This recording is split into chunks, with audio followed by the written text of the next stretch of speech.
Pater noster, qui es in celis, sanctificetur. Restons attentifs à l'Esprit Saint afin de connaître davantage Jésus et le suivre. Bien-aimés du Seigneur, hier nous avons médité sur le rôle de l'Esprit Saint comme défenseur dans le monde. Aujourd'hui, les textes nous parlent de son rôle de pédagogue et de conducteur à la vérité tout entière.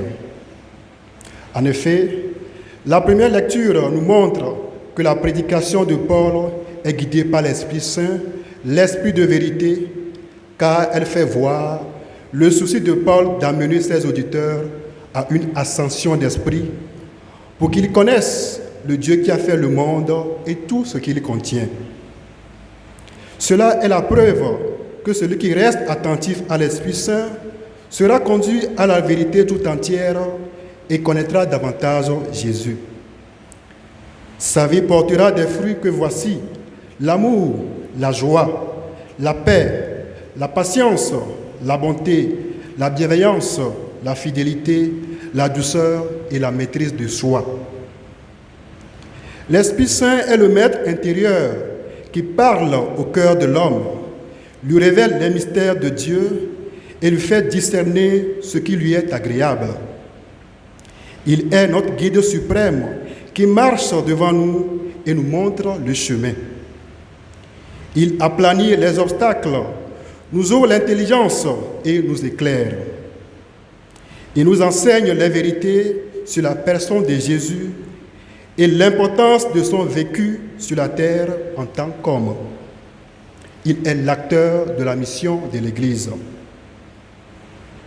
Paul a su dire l'essentiel de son message grâce à l'Esprit Saint.